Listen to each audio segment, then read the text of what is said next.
안녕하세요, 시청자 여러분. 오늘 들려드릴 이야기는 바로 제 이야기입니다. 예비 시부모님이 결혼도 전에 제 집에 들어와 살면서 생활비를 요구하더군요. 저는 그들 앞에서 웃으며 알겠다고 했지만 바로 다음날 현관문 비밀번호를 바꾸고 차단기를 내린 뒤 파혼을 선언했습니다. 새벽 2시 창고의 정적을 깨는 스카치 테이프 소리가 날카롭게 울려 퍼졌습니다. 저는 찌뿌둥한 몸을 일으켜 기지개를 켰습니다. 5시간 동안 웅크리고 앉아 주문을 확인하고 택배를 포장했더니 온몸의 뼈마디가 삐걱거렸습니다. 차가운 형광등 불빛 아래 유럽부터 아시아까지 온갖 브랜드의 크림, 세럼, 립스틱 상자가 가득 쌓인 선반들이 끝없이 펼쳐져 있었습니다. 이곳은 바로 저의 왕국이었습니다. 제가 여왕이자 전사이며 제 야망의 노예가 되는 곳. 제 이름은 박수진, 31살. 이 도시에서 꽤 유명한 화장품 유통 회사의 대표입니다. 사람들은 저를 보며 명품 옷을 입고 고급 외제차를 모는 돈 냄새를 풍기는 능력 있는 여자라고 말합니다. 하지만 밤을 새워 일하고 차갑게 식은 편의점 도시락으로 끼니를 때우며 자금 흐름과 재고 관리에 머리가 터질 듯한 제 모습은 아무도 보지 못하죠. 저는 경제적으로 독립했고 왕처럼 살 수 있을 만큼 여유로웠지만 마음 깊은 곳은 텅 비어 있었습니다. 치열한 비즈니스 세계에서 전쟁 같은 하루를 보낸 뒤 저는 평온함을 갈망했습니다. 저와 돈을 비교하고 계산하는 대단한 사업가보다는 그저 기댈 수 있을 만큼 다정하고 바람 없는 항구처럼 안전함을 주는 남자를 원했습니다. 그러다 김민준 씨를 만났습니다. 회사 행정 서류를 떼러 구청에 갔을 때였죠. 그는 그곳에서 서류 업무를 담당하는 공무원이었습니다. 그의 첫인상은 조금 답답할 정도로 느리고 차분했지만 무척 성실해 보였습니다. 그는 선한 눈과 미소를 가졌고 제가 늘 만나는 사업가들처럼 허세를 부리지 않고 조용하고 부드럽게 말했습니다. 민준 씨는 제 계산적인 사막 같은 삶에 나타난 시원한 생수 한 잔 같았습니다. 수십억 원짜리 계약도 눈 하나 깜짝 않고 성사시키는 제게 민준 씨처럼 순한 남자를 사로잡는 것은 어려운 일이 아니었습니다. 그는 저의 추진력과 결단력 그리고 부유함에 압도당했습니다. 그는 우상을 보듯 숭배하는 눈빛으로 저를 바라봤고 저는 그의 순종적인 모습에서 매력을 느꼈습니다. 그는 어머니 말씀이라면 껌뻑 죽었고 월급이 얼마인지도 솔직하게 털어놓았습니다. 그때 저는 순진하게도 효자는 분명 좋은 남편이 될 거라고 믿었습니다. 효심과 마마보이 사이의 경계가 그렇게 희미하다는 것을 그때는 미처 몰랐던 거죠. 우리는 만난 지 6개월 만에 결혼식을 올렸습니다. 결혼식 비용의 90%는 제가 부담했습니다. 제 위치에 걸맞은 화려한 결혼식을 원했거든요. 민준 씨와 그의 가족은 형편이 넉넉지 않았지만 저는 개의치 않았습니다. 제가 번 돈은 제 행복을 위해 쓰는 것이라 생각했으니까요. 최고급 레스토랑을 예약하고 드레스는 맞춤 제작했으며 식장은 수입산 생화로 가득 채웠습니다. 결혼식 날 민준 씨는 제 손을 잡고 떨리는 목소리로 말했습니다. 수진 씨를 아내로 맞이하다니 난 정말 행운아야. 세상에서 가장 진실한 사랑으로 보답할게. 저는 희망에 가득 차 미소 지었습니다. 하객석에 앉아 계신 시부모님을 바라보았습니다. 두 분은 눈이 부실 정도로 환하게 웃고 계셨습니다. 저는 그저 아들이 장가가는 것을 기뻐하는 부모님의 미소라고 생각했습니다. 하지만 나중에 깨달았죠. 그 미소는 아들의 행복이 아닌 며느리가 가진 막대한 재산을 향한 것이었음을. 그것은 덫에 걸린 먹잇감을 발견한 사냥꾼의 미소였습니다.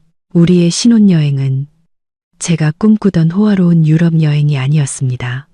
민준 씨가 긴 휴가를 낼 수 없었기 때문에 짧은 국내 여행으로 만족해야 했습니다. 저는 남편의 뜻을 따랐습니다. 누구와 함께 하느냐가 중요하다고 생각했으니까요.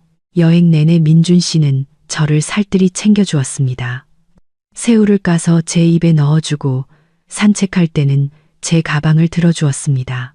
그 다정함에 저는 제 선택이 옳았다고 믿었습니다. 밖에서 돈은 내가 벌면 되니 집에서는 내 말 잘 듣고 가정적인 남편만 있으면 완벽하다고 생각했죠. 하지만 인생은 달콤한 로맨스 소설이 아니었습니다. 신혼여행이 끝나자마자 저는 다시 일에 파묻혔고 바로 그때부터 첫 번째 균열이 나타나기 시작했습니다. 민준 씨가 아닌 그의 뒤에 있는 시댁 식구들로부터 말이죠. 저는 사람 보는 눈을 너무 과신한 나머지 비즈니스에서는 노련한 여우일지 몰라도 가족 문제에서는 시부모라는 이름의 명배우들 앞에 선 풋내기라는 사실을 잊고 있었습니다. 처음으로 민준 씨의 시골집에 인사드리러 간 날은 햇볕이 유난히 뜨거웠습니다. 제 고급 세단이 좁은 시골길을 따라 들어가자 길가의 모든 동네 사람들이 신기한 듯 쳐다봤습니다. 조수석에 앉은 민준 씨는 마치 큰 공이라도 세운 사람처럼 의기양양하게 여기가 큰아버지 댁이고 저기가 고모님 댁이야라며 자랑스럽게 소개했습니다. 민준 씨의 집은 마을 끝자락에 있는 낡은 단층집이었습니다. 마당에는 이끼 낀 붉은 벽돌이 깔려 있었죠. 차를 세우자마자 시부모님께서 문 앞에서 저희를 기다리고 계셨습니다. 시어머니는 통통한 체격에 동그란 얼굴, 작지만 날카로운 눈매를 가지셨고 시아버지는 마른 체구에 허리를 약간 구부정하게 숙이고 계셨습니다. 안녕하세요. 아버님, 어머님, 수진이에요. 차에서 내린 저는 선글라스를 벗고 예의 바르게 인사했습니다. 시어머니는 바로 대답하지 않고 제 머리부터 발끝까지 훑어보셨습니다. 공들여 세팅한 머리, 명품 실크 원피스, 그리고 명품 가방과 다이아몬드 액세서리에서 시선이 오랫동안 머물렀습니다. 그 눈빛은 평범한 시어머니의 깐깐함이 아니었습니다. 마치 골동품 감정사가 물건의 가치를 매기는 듯한 차갑고 계산적인 눈빛이었죠. 어이구, 이렇게 큰 차가 이 좁은 시골길에 들어오느라 고생했겠네. 기름도 많이 먹겠다. 응.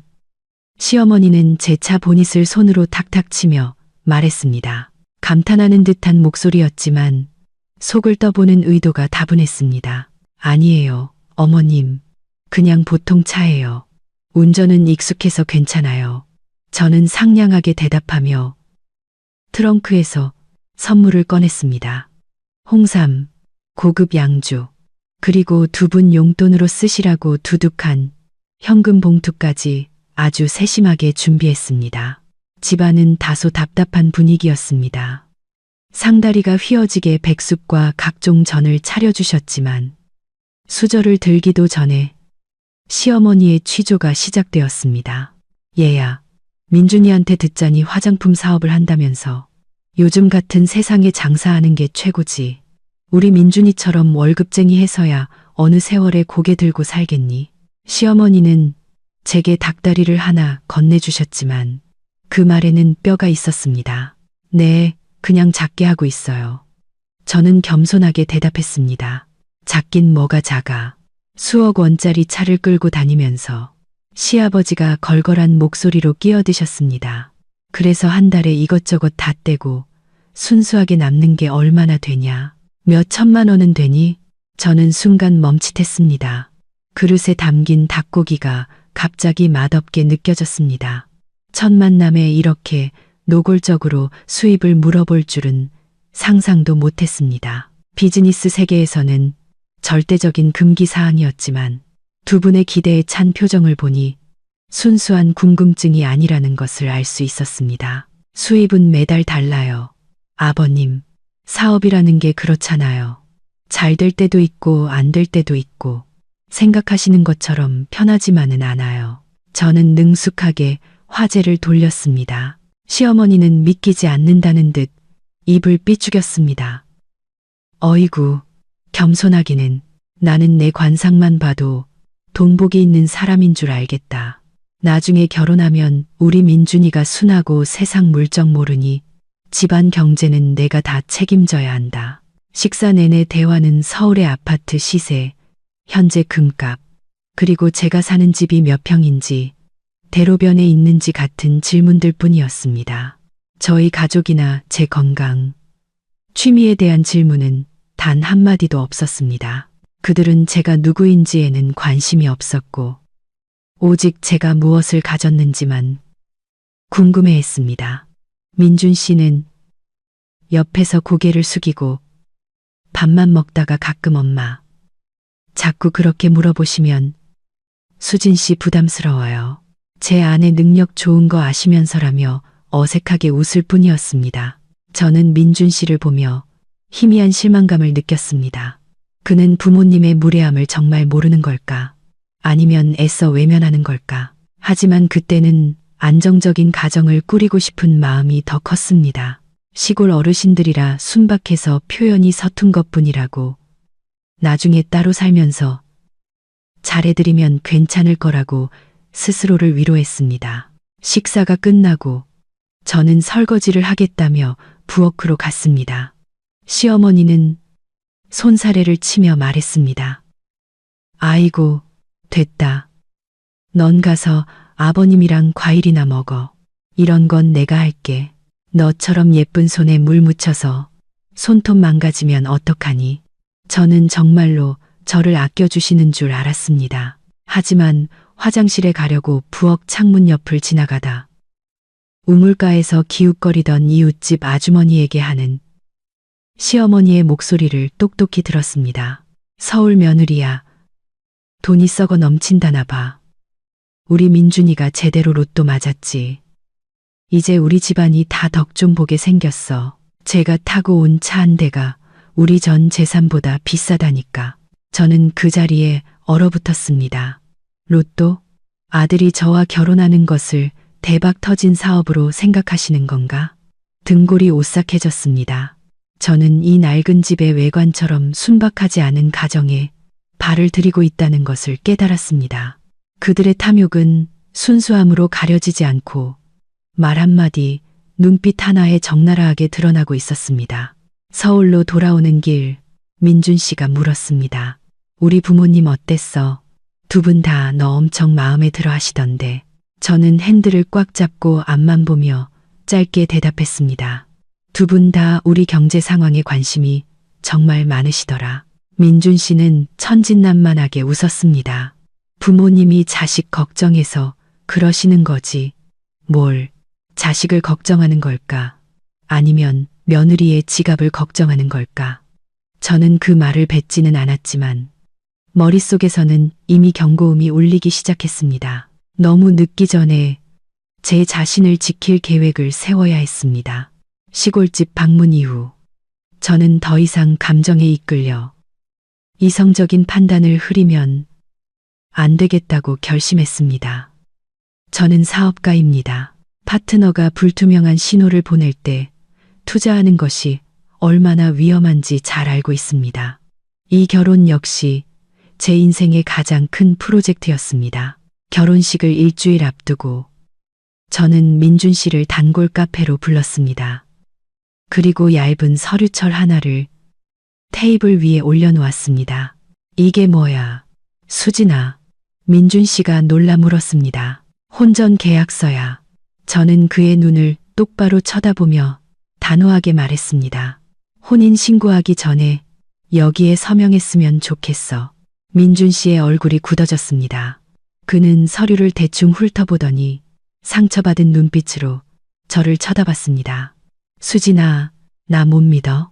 우리 곧 부부가 될 사이인데 이렇게까지 계산적으로 굴어야 해. 못 믿는 게 아니라 확실히 하자는 거야.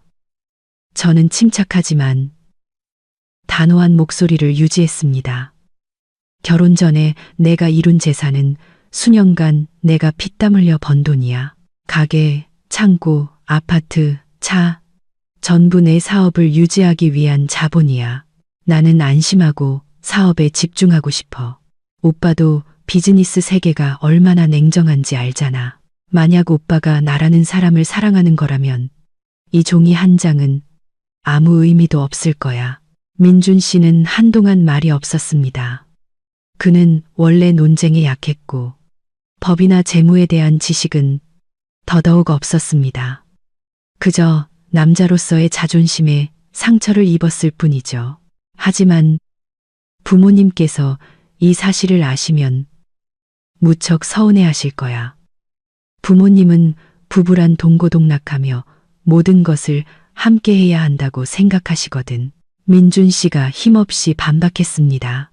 민준 씨, 저는 그의 말을 잘랐습니다. 동고동락이란 미래를 함께 만들어가는 거지. 과거의 재산을 애매하게 섞는 게 아니야. 나는 단지 선을 긋고 싶은 것뿐이야. 혼전 재산은 각자의 것. 결혼 후 함께 번 돈은 공동의 것. 아주 공평하잖아. 만약 서명하지 않으면 결혼식은 미룰 거야. 제 협박은 효과가 있었습니다. 민준 씨는 저를 잃는 것을 두려워했습니다. 더 정확히는 그가 의지하고 있던 든든한 버팀목을 잃는 것을 두려워했죠. 그는 펜을 들었지만 떨리는 손으로 바로 서명하지는 못했습니다. 부모님께 먼저 여쭤볼게. 저는 속으로 냉소했습니다. 역시 엄마 아들. 자존심을 지키는 문제조차 엄마의 허락을 받아야 하다니.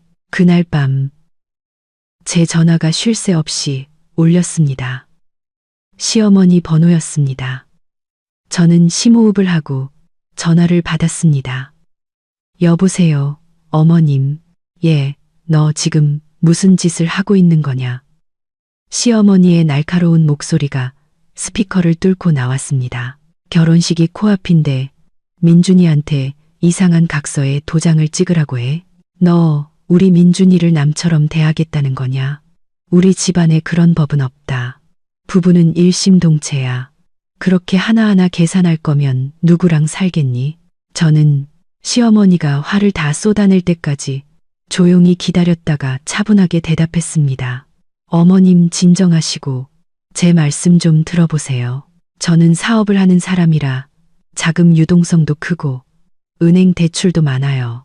제가 이렇게 하는 건 민준 씨를 위험으로부터 보호하기 위해서예요. 만약 제가 사업에 실패해서 파산이라도 하면 빚쟁이들이 민준 씨 재산까지 건드릴 수 있잖아요. 남편을 걱정해서 이러는 거예요. 저는 빚이라는 카드를 꺼내 시어머니를 떠봤습니다. 역시나 파산이라는 말에 시어머니의 목소리가 한 톤 낮아졌습니다. 그녀는 잠시 머뭇거렸습니다. 아마 머릿속으로 계산기를 두드리고 있었겠죠. 만약 제게 정말 빚이 있다면 재산을 분리하는 것이 아들에게 유리할 수도 있으니까요. 하지만 눈앞에 막대한 재산을 포기할 수는 없었을 겁니다. 그래도 사정이란 게 있는 거지. 알았다. 일단 아버님이랑 상의해보마. 그녀는 전화를 뚝 끊었습니다. 저는 이 싸움에서 절반은 이겼다고 생각했습니다.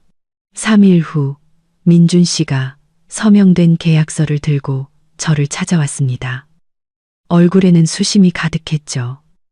부모님께서 허락하셨어. 하지만 엄마가 너 좀 냉정하다고 하시더라. 저는 옆칸에 시원하게 서명하고 서류철을 닫았습니다. 마음이 한결 가벼워졌습니다. 조금 냉정해야 나중에 마음이 덜 아픈 법이에요. 돈 문제는 확실히 해야 관계도 깔끔한 거예요. 우리 행복을 지키기 위해 이러는 거라고 생각해요. 저는 계약서를 금고에 넣었습니다. 그것은 저의 부적이었습니다. 시부모님은 제 재산에 바로 손을 댈 수 없게 되자 분통을 터뜨렸지만 어쩔 수 없이 받아들였습니다. 이미 잡은 고기니 천천히 요리하면 된다고 생각했겠죠. 그들은 단지 종이 몇 장 때문에 부자 며느리를 놓치고 싶지 않았던 겁니다. 이제 주도권은 제게 있었습니다. 저는 좋은 아내, 책임감 있는 며느리가 될 준비가 되어 있었습니다. 그들이 제가 그어놓은 레드라인만 넘지 않는다면 말이죠. 하지만 저는 인간의 탐욕과 뻔뻔함을 너무 과소평가했습니다. 그 계약서는 서류상의 재산만 지켜줄 뿐, 곧 닥쳐올 그들의 무차별적인 공격으로부터 제 사생활을 지켜주지는 못했습니다. 결혼 2달 후 저희 부부의 삶은 점차 안정을 찾아가고 있었습니다. 민준 씨는 여전히 아침에 출근해서 저녁에 퇴근하는 평범한 직장인이었고, 저는 가게와 밤늦게까지 이어지는 라이브 커머스 방송으로 정신없이 바빴습니다. 미니멀하고 모던한 스타일로 꾸민 제 방 3개짜리 고급 아파트는 긴 하루를 마치고 쉬는 안식처였습니다. 모든 것이 깨끗하고 정돈되어 있었고, 기분 좋은 레몬그라스 아로마 향이 은은하게 퍼져 있었습니다.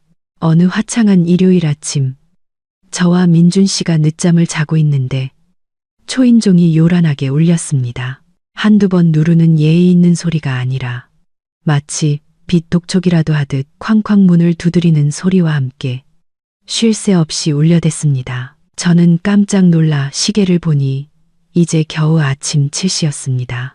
누가 아침부터 이렇게 무례하게 굴어. 저는 투덜거리며 민준 씨를 발로 툭 찼습니다.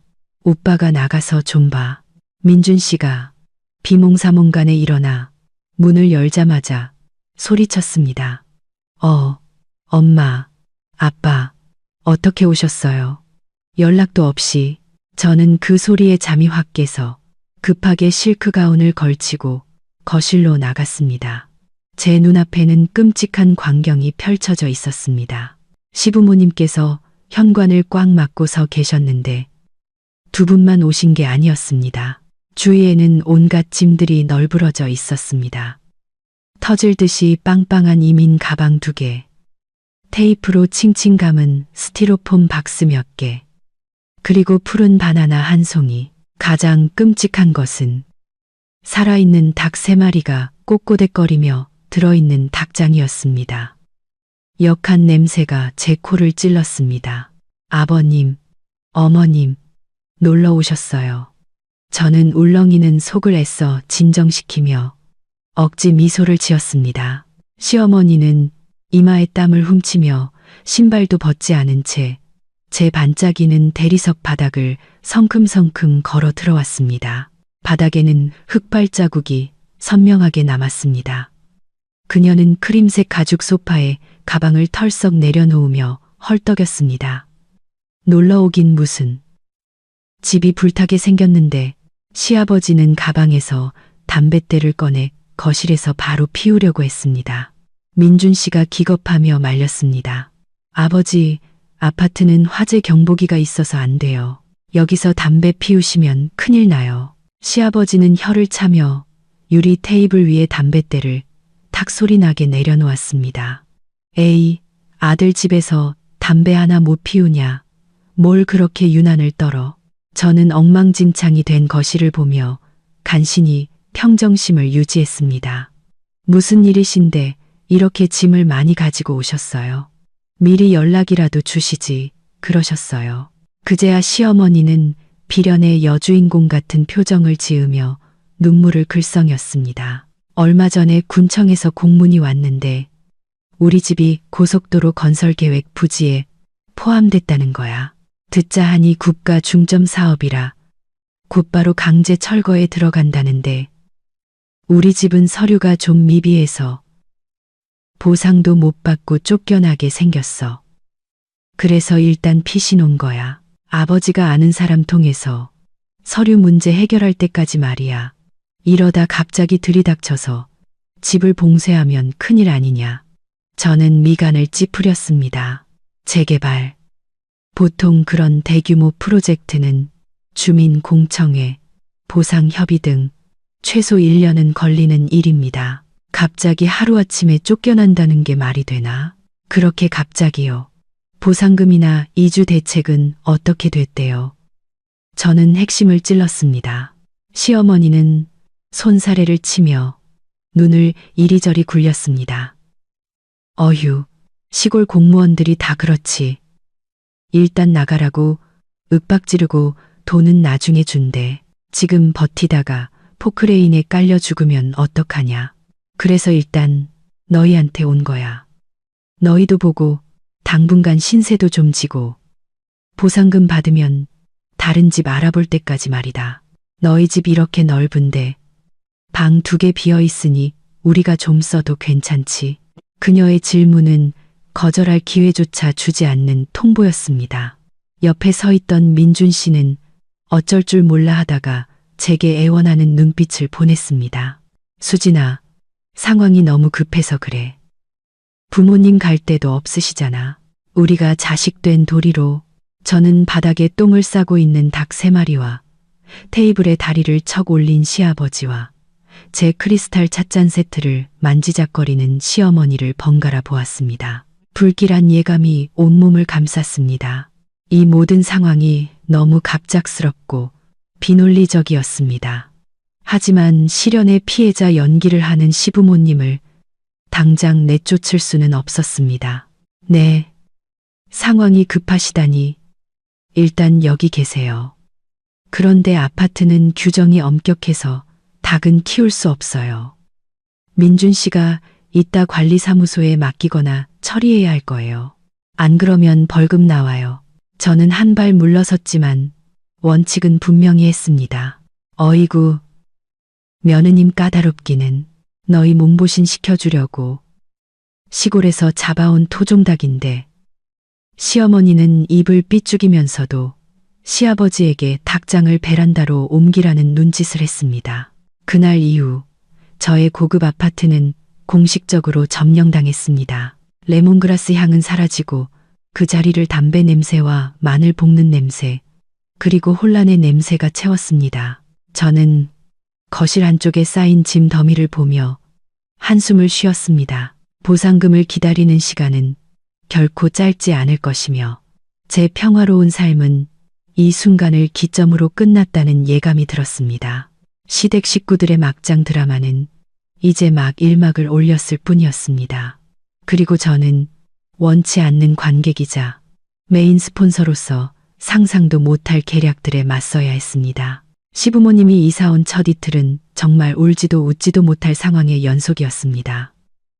수천만 원을 들인 제 최신식 주방은 시어머니에 의해 전쟁터로 변했습니다. 그녀는 어디서 가져왔는지 연탄 아궁이를 꺼내 베란다에서 생선 조림을 하려고 했습니다. 제가 제때 발견해서 막았기에 망정이지.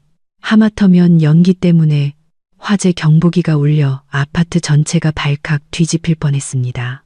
셋째 날 저녁, 제가 퇴근하고 돌아와 녹초가 된 몸을 소파에 던지려던 순간 시어머니가 저를 불러 세웠습니다. 그녀는 소파 한가운데를 차지하고 앉아 리모컨을 만지작거리며 소름 끼치게 달콤한 목소리로 말했습니다. 얘야, 이리 와서 좀 앉아보렴. 저는 가방을 내려놓고 그녀의 맞은편에 앉았습니다. 시아버지는 옆에서 이쑤시개를 쑤시며 뉴스에 시선을 고정하고 있었고 민준 씨는 시어머니가 어질러 놓은 부엌을 치우고 있었습니다. 무슨 일이세요? 어머님. 저는 최대한 평온한 목소리로 물었습니다. 시어머니는 입맛을 다시며 깊은 고민이라도 하는 듯한 표정을 지었습니다. 내가 가만히 생각해 보니 말이다. 우리가 여기 와서 신세 지는 것도 미안하고 그렇다고 멀뚱멀뚱 놀고 먹을 수는 없지 않겠니? 네가 매일 바쁘게 일하느라 밥도 제때 못 챙겨 먹고 비쩍 말라가는 걸 보니 내 마음이 아파서 그래. 그러니 내일부터는 장보고 밥하는 건 내가 다 할게. 내가 민준이 입맛에도 잘 맞게 해주고 위생적으로도 깨끗하게 차려줄 테니 밖에서 사 먹는 건 이제 그만하렴. 저는 갑작스러운 친절에 놀랐지만 감동하기도 전에 그녀가 결정타를 날렸습니다. 그런데 너도 알다시피 우리가 시골에서 올라와서 현금이 별로 없잖니. 그래서 말인데 깔끔하게 이렇게 하자. 네가 한 달에 식비로 200만 원만 나한테 주면 내가 하루 3끼 맛있고 영양가 있게 책임지고 차려줄게. 너는 돈 버는 데만 집중하고 집안 살림은 나한테 맡기렴. 200만 원. 저는 머릿속으로 빠르게 계산했습니다. 서울 물가를 감안해도 4인 가족 한 달 식비로는 적지 않은 돈이었습니다. 특히 시어머니처럼 절약이 몸에 밴 분에게는 차고 넘치는 금액이었죠. 시골에서는 두 분이 한 달에 50만 원으로 생활한다고 자랑하시더니 그럼 나머지 150만 원은 어디로 가는 걸까? 어머님, 200만 원은 식비로는 좀 많은 것 같은데요. 저희 부부는 평소에 간단하게 먹고 점심은 저랑 민준 씨 둘 다 밖에서 해결하니까 저녁 한 끼만 집에서 먹잖아요. 저는 부드럽게 분석했습니다. 그러자 시어머니는 즉시 나를 세웠습니다. 그녀는 무릎을 탁 치며 목소리를 높였습니다. 너 지금 그게 무슨 소리냐? 내가 내 돈을 떼먹기라도 한다는 거니? 나는 이 집 식구들 건강 생각해서 하는 말이야. 우리 민준이 얼굴 좀 봐라. 요즘 누렇게 떠서 비실비실하잖니. 너는 남편 걱정도 안 되니? 나는 내 아들이 걱정돼서 그런다. 돈만큼 좋은 재료 쓰는 법이야.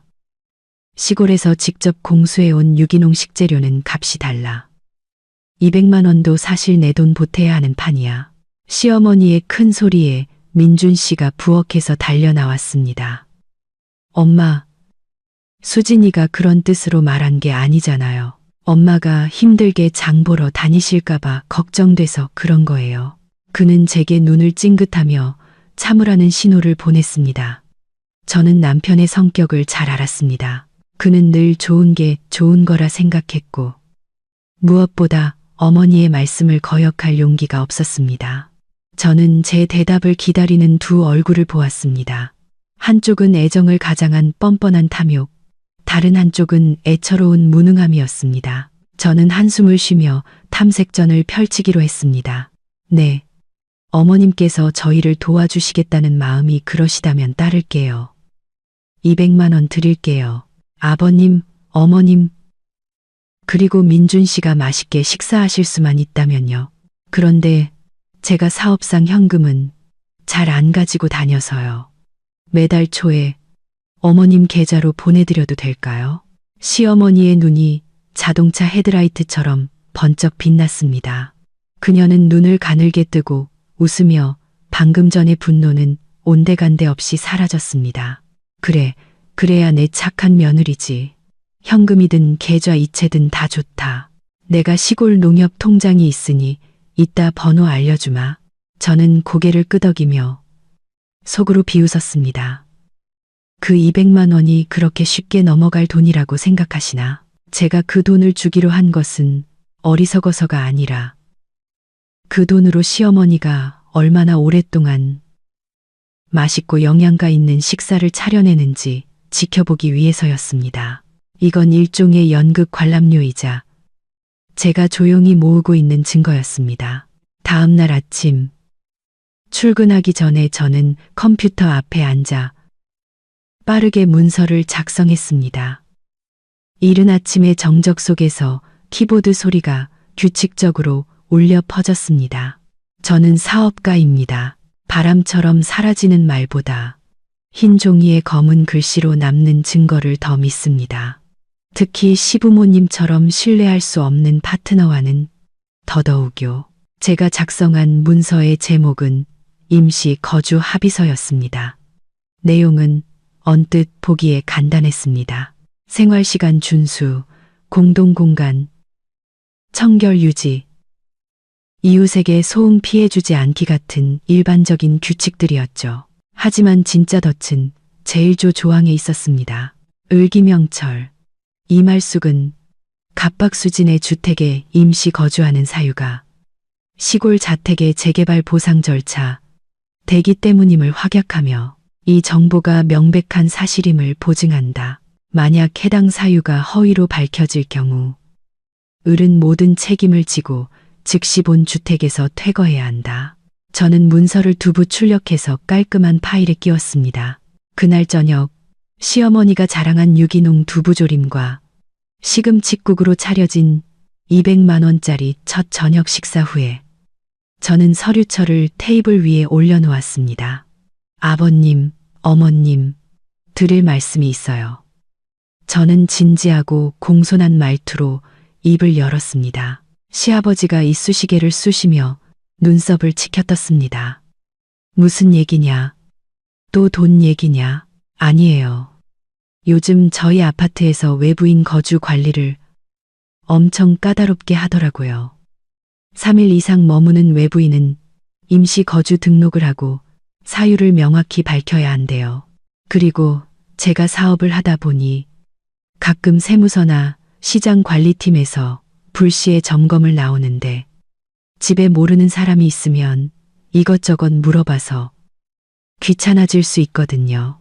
저는 두 분의 표정을 살피며 잠시 말을 멈췄습니다. 그들이 제 말을 듣고 있는 것 같자 미신을 믿는 그들의 약점을 파고들었습니다. 게다가 제가 자주 가는 점집에서 그러는데 올해 제가 구설수에 오를 운이래요. 집에 새로운 사람이 들어오면 액동을 하거나 이런 서류라도 하나 만들어서 사업이 잘 되게 기원해야 한다더라고요.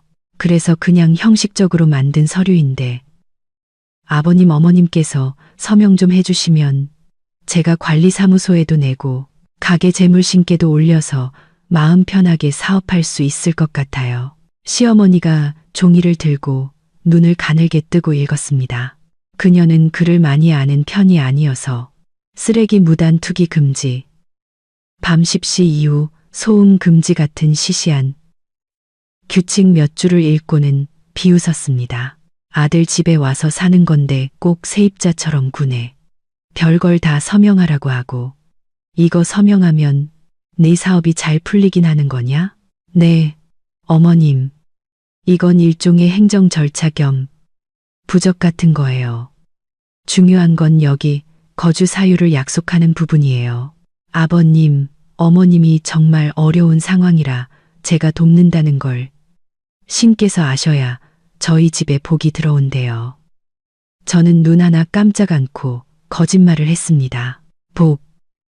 돈이라는 말에 시어머니는 더 이상 자세히 읽을 필요도 없다는 듯 시아버지를 재촉했습니다.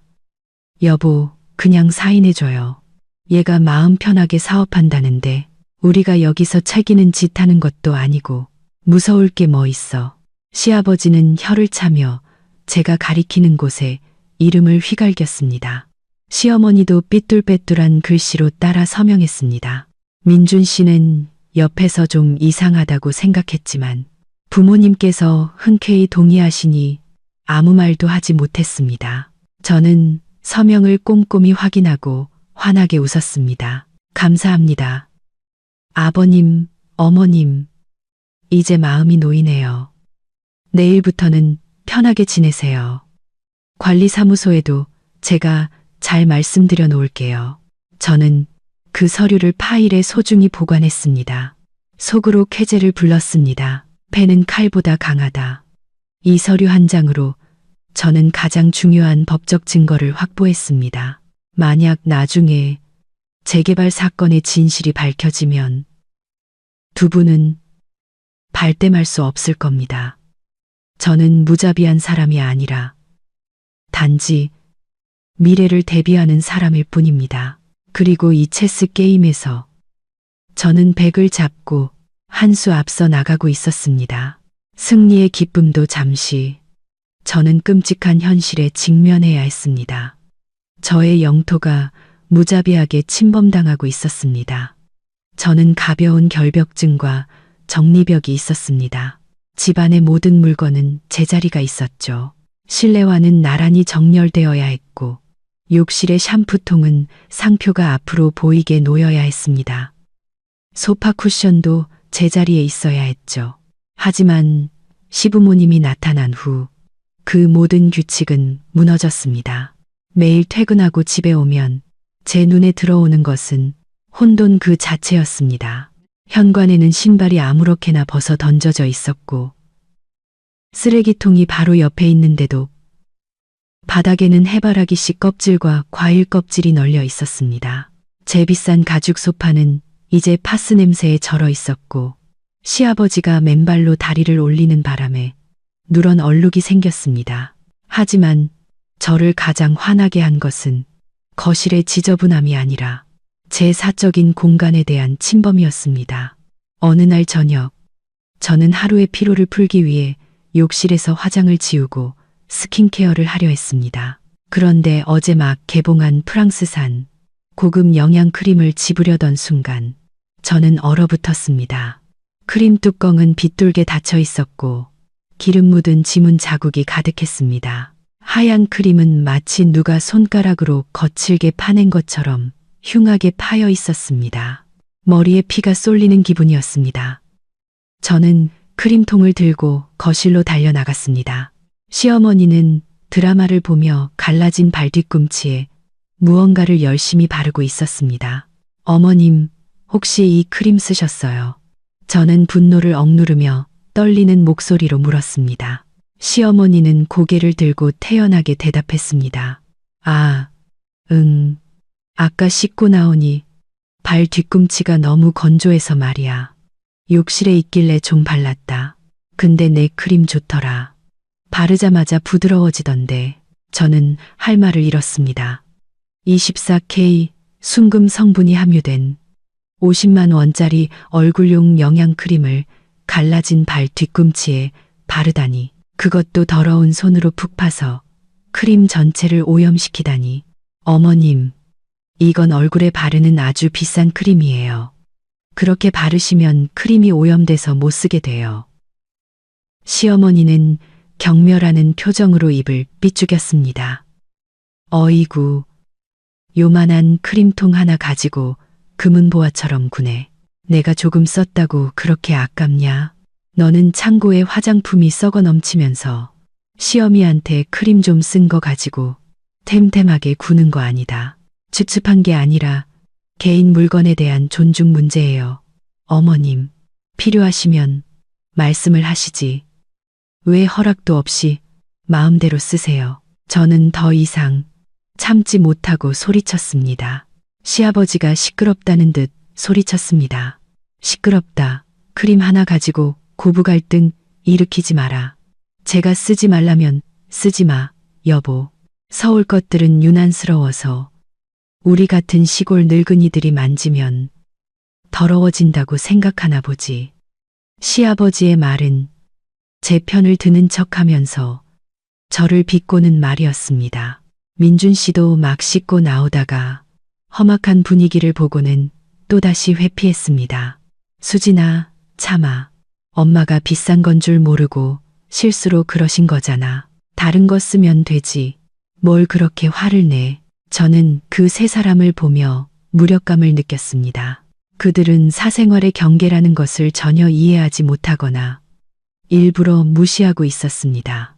그들에게 며느리는 시댁의 소유물이었고 며느리의 물건은 당연히 시어머니가 쓸 권리가 있다고 생각하는 것 같았습니다. 저는 침실로 들어가 수십만 원짜리 크림을 쓰레기통에 던져버렸습니다. 돈이 아까워서가 아니었습니다. 그 크림이 무례함과 무신경함으로 더럽혀졌기 때문입니다. 그날 밤 저는 인터넷으로 침실과 작업실에 설치할 지문, 인식 도어락을 주문했습니다. 그들이 의식적으로 행동하지 않는다면 저는 제 영토를 지키기 위해 강경한 수단을 쓸 수밖에 없었습니다. 제 온라인 쇼핑몰 사업은 저녁 라이브 방송에 크게 의존하고 있었습니다. 저녁은 고객 참여율이 가장 높은 황금 시간대였죠.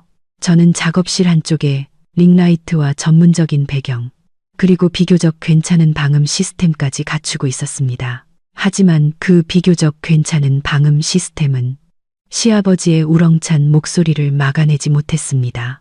그날 저녁은 월 중순의 대규모 세일 기간이라 1000건 이상의 주문을 예상하고 있었습니다. 저는 완벽하게 화장을 하고 옷을 차려입은 뒤 저녁 8시에 방송을 시작했습니다. 안녕하세요, 여러분. 수진 코스메틱 라이브에 오신 것을 환영합니다. 오늘 이 립스틱 세트를 50% 파격 할인가에 드립니다. 제가 한창 신나게 제품을 소개하고 있을 때 시청자 수가 3,000명을 돌파하고 있었습니다. 모든 것이 순조로웠습니다. 그런데 갑자기 골 들어갔다. 대한민국 와, 시아버지의 천지를 뒤흔드는 고함 소리가 굳게 닫힌 작업실 문을 뚫고 제 최고급 마이크로 똑똑히 들어왔습니다. 저는 깜짝 놀라 얼굴이 굳었습니다. 채팅창에는 고객들의 댓글이 미친 듯이 올라오기 시작했습니다. 이게 무슨 소리예요? 누구 싸우나요? 너무 시끄러워서 언니 목소리가 안 들려요. 방송 중에 이렇게 시끄럽다니 너무 프로답지 못하네요. 저는 애써 침착하며 억지 미소를 지었습니다. 죄송합니다, 여러분. 옆집에서 축구를 너무 열정적으로 보시네요. 양해 부탁드려요. 다시 이 립스틱에 대해 설명해 드릴게요. 하지만 시아버지는 거기서 멈추지 않았습니다. 한국 대표팀이 골을 넣었는지 아니면 아깝게 놓쳤는지 그는 테이블을 쾅쾅 치며 온갖 욕설을 퍼붓기 시작했습니다. 저걸 못 넣어. 발이 개발이야. 심판 개 XX. 그 저속한 욕설이 라이브 방송을 통해 고스란히 송출되었습니다. 이번에는 돌이킬 수 없었습니다. 시청자 수는 3,000명에서 1,000명 이하로 곤두박질 쳤습니다. 고객들은 더 날선 비판을 쏟아냈습니다. 부잣집이라더니 교양 수준은 바닥이네. 욕설이 너무 심해서 아이들 들을까봐 무서워요. 나갑니다. 머리 아파서 못 보겠네요. 안녕히 계세요. 저는 뚝뚝 떨어지는 매출을 보며 등골이 서늘해졌습니다. 황급히 작별 인사를 하고 라이브를 종료했습니다. 분노가 치밀어 올랐습니다. 저는 작업실 문을 박차고 거실로 나갔습니다. 시아버지는 소파에 앉아 캔맥주를 마시며 흥분에 겨워 얼굴이 벌개져 있었습니다. 텔레비전 볼륨은 아파트가 떠나갈 듯이 커져 있었습니다. 아버님, TV 소리 좀 줄여주실 수 없으세요? 저 일하는 중인데 고객들 항의가 빗발쳐요. 저는 TV 소리를 이기기 위해 소리쳤습니다. 시아버지가 술기운에 충혈된 눈으로 저를 돌아봤습니다. 뭐, 내가 뭘 어쨌다고? 내가 내 아들 집에서 축구 보는데 네 허락까지 받아야 하냐? 너는 대체 무슨 일을 하길래 밤마다 미친년처럼 핸드폰에 대고 소리를 질러대. 내가 시끄럽다고 안 한 것만 해도 다행인 줄 알아. 제가 이 집 생활비 벌고 있잖아요, 아버님. 아버님이 그렇게 시끄럽게 하시면 제가 손님 다 놓쳐서 뭘로 먹고 살아요. 저는 더 이상 참지 않고 쏘아붙였습니다. 민준 씨가 부엌에서 달려나와 허둥지둥 말렸습니다. 아버지 진정하세요. 수진이도 그만하고. 아버지, 수진이가 중요한 일 하고 있으니 소리 좀만 줄여주세요. 안 줄여. 내 집에서 내 맘대로 할 거야. 어디 며느리라는 게 시아버지한테 손가락질이야. 민준이 너 내 마누라 교육 똑바로 안 시켜. 시아버지가 캔맥주를 테이블에 내려치자 맥주가 사방으로 튀었습니다. 저는 아수라장이 된 거실과 술 취한 시아버지와 어쩔 줄 몰라 하는 남편을 보았습니다. 술 취한 사람과 막무가내인 사람에게 이성적인 대화는 무의미하다는 것을 깨달았습니다. 저는 돌아서서 방으로 들어가 문을 쾅 닫았습니다. 그날 밤 저는 잠을 이루지 못했습니다. 라이브 방송 매출은 예상의 절반으로 줄었고 쇼핑몰의 신뢰도에도 금이 갔습니다. 하지만 가장 큰 손실은 이 가정의 화합에 대한 제 믿음이었습니다. 저는 제 인내가 그들에게 약점으로 비치고 있다는 것을 깨달았습니다. 만약 제가 더 단호하게 행동하지 않는다면 제 삶뿐만 아니라 제 커리어까지 그들에 의해 망가질 것이었습니다. 다음 날 아침, 저는 기술자를 불러 작업실과 침실의 지문 인식 도어락을 설치했습니다. 저와 민준 씨의 지문만 등록되는 최고급 모델로요. 어젯밤 같은 일이 반복되는 것도 싫었고 누구든 제 사적인 공간에 함부로 들어오는 것을 더는 용납할 수 없었습니다. 벽을 뚫는 요란한 소리에 시부모님이 나왔습니다. 시어머니는 작업실 문에 검은색 최신식 도어락이 설치되는 것을 보고 얼굴색이 변했습니다. 너 지금 무슨 짓 하는 거냐? 문에 자물쇠는 왜 달아? 저는 태연하게 대답했습니다. 물건 지키려고요. 어머님, 이 방에는 비싼 상품도 많고 현금이 든 금고도 있어요. 어제 샘플 몇 개가 없어졌는데 어디 갔는지 모르겠어서 조심해야 할 것 같아서요. 시어머니는 펄쩍 뛰었습니다. 너 그게 무슨 소리야? 이 집에는 나랑 네 시아버지밖에 없는데 그럼 우리를 도둑으로 모는 거냐? 어디 며느리가 시부모를 도둑 취급해. 제가 두 분이 가져갔다고는 안 했어요. 하지만 예방하는 게 좋잖아요. 외부인이 침입할 수도 있고 아니면 그냥 누가 들어와서 제 서류나 장부를 어지럽히는 게 싫어서요. 저는 냉정한 목소리를 유지했습니다. 시어머니는 분노로 얼굴이 붉어졌습니다. 그녀는 민준 씨를 찾았습니다. 민준아, 이리 와서 네 마누라가 하는 짓 좀 봐라. 이게 우리를 죄수 취급하는 거 아니고 뭐냐, 우리를 도둑 막듯이 하잖아. 너 마누라 교육을 어떻게 시키는 거야? 민준 씨가 침실에서 곤란한 표정으로 나왔습니다. 그는 저와 어머니를 번갈아 보며 머리를 긁적였습니다. 엄마, 수진이가 저러는 것도 이해는 돼요. 작업실에 중요한 게 많으니까 안전하게 하자는 거잖아요. 제 지문도 등록되어 있는데요. 네가 뭘 알아. 저건 나랑 내 아버지를 못 들어오게 막으려는 수작이야. 내가 제 속을 모를 줄 알고 화장품 몇 개 팔면서 무슨 금은보화를 다루는 것처럼 유난이야, 유난히. 시어머니는 분을 사귀지 못하고 방으로 들어가 문을 쾅 닫았습니다. 하지만 저는 그녀가 포기하지 않았다는 것을 알았습니다. 그녀는 단지 제 사업과 돈에 간섭할 다른 방법을 찾고 있을 뿐이었죠. 아니나 다를까. 그날 저녁 식사 자리에서 그녀는 전략을 바꿨습니다. 그녀는 제게 두부 한 조각을 놔주며 다시 달콤한 목소리로 말했습니다. 수진아, 내가 보니 네가 물건을 너무 많이 쌓아두는 것 같아. 작업실이 꽉 찼던데 그렇게 재고를 쌓아두면 자본도 묶이고 위험해. 불이라도 나거나 유통기한 지나면 다 버려야 하잖아. 어머님, 사업하려면 재고는 필수예요. 다 계산하고 하는 거니 걱정 마세요. 저는 고개도 들지 않고 대답했습니다. 내가 왜 걱정이 안 되니? 내가 돈 관리를 너무 허술하게 하는 것 같아서 그래. 그러지 말고 매달 남는 수익은 나한테 맡기지 않으련. 나는 늙어서 돈 쓸 데도 없으니 잘 모아뒀다가 네가 물건 떼거나 큰일 있을 때 줄게. 내 주머니에 돈이 있으면 자꾸 충동 구매하거나 이상한 데 투자할까봐 걱정돼서 그런다. 저는 하마터면 밥을 뿜을 뻔했습니다. 돈을 맡아달라고요. 고양이에게 생선을 맡기는 격이었습니다. 저는 밥그릇을 내려놓고 시어머니의 눈을 똑바로 쳐다봤습니다. 좋은 뜻은 감사하지만 저에겐 따로 회계 담당 직원이 있어요. 돈 문제는 장부에 다 기록하고 있고요.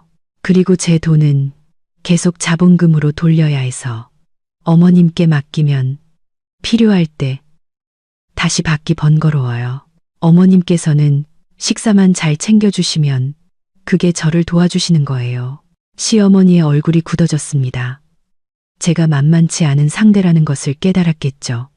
그녀는 내가 좋게 말할 때 들을 것이지라며 중얼거렸습니다. 그 주 주말 시어머니는 시골에서 제사가 있다며 하루 다녀와야겠다고 했습니다. 그녀는 참얼미를 해서 택시를 못 탄다며 민준 씨에게 버스터미널까지 데려다 달라고 했습니다. 저는 집에 남아 그들이 일주일 동안 어질러 놓은 것들을 치웠습니다. 욕실 청소를 하다가 이상한 점을 발견했습니다. 선반 위에 있던 20만 원짜리 고급 생강 샴푸 세트가 감쪽같이 사라진 것입니다. 저는 거실 수납장도 확인했습니다. 진열해 두었던 바디크림과 립스틱 세트 몇 개도 없어졌습니다. 저는 거실에 설치된 CCTV를 확인했습니다. 영상 속에는 오늘 아침 제가 아직 자고 있을 때 시어머니가 조심스럽게 수납장을 열어 화장품 세트 몇 개를 자신의 가방에 쑤셔 넣는 장면이 고스란히 담겨 있었습니다. 그녀는 마치 전문 도둑처럼 주위를 살피며 재빠르게 움직였습니다. 저는 영상을 저장하며 분노에 휩싸였습니다. 이것은 실수가 아니라 명백한 절도 행위였습니다. 다음 날 오후 시부모님이 시골에서 돌아오자마자 저는 거실에서 그들을 기다렸습니다. 제사는 잘 지내고 오셨어요? 저는 평온한 목소리로 물었지만 눈빛은 날카로웠습니다. 그럼 친척들이 다 너희 부부 안부 묻더라. 바빠서 못 온다고 했더니 다들 아쉬워하더구나.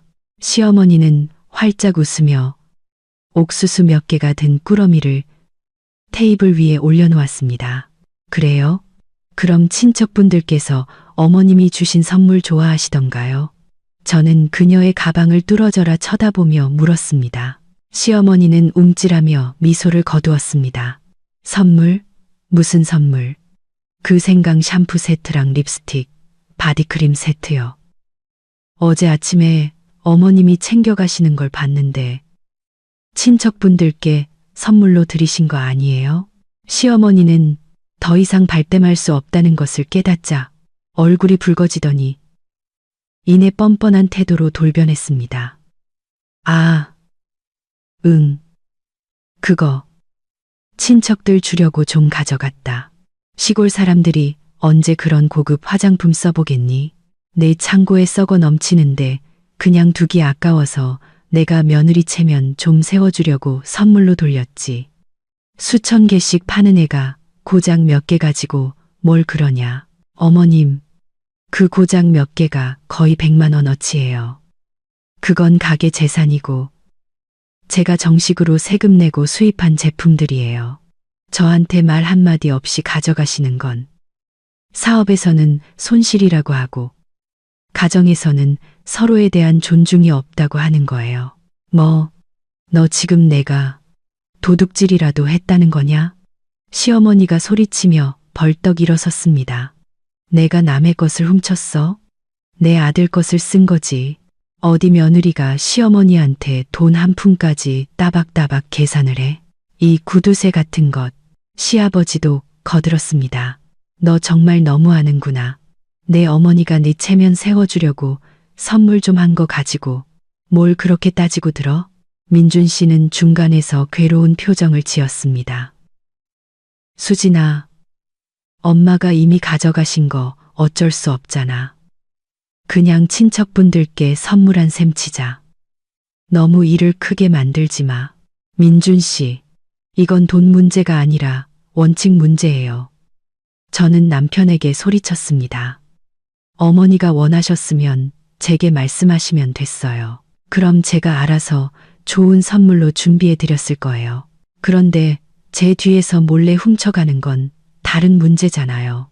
이번에 못 봤으면 다음엔 뭘 훔치시겠어요? 금고에 있는 현금 아니면 이 집 등기부 등본.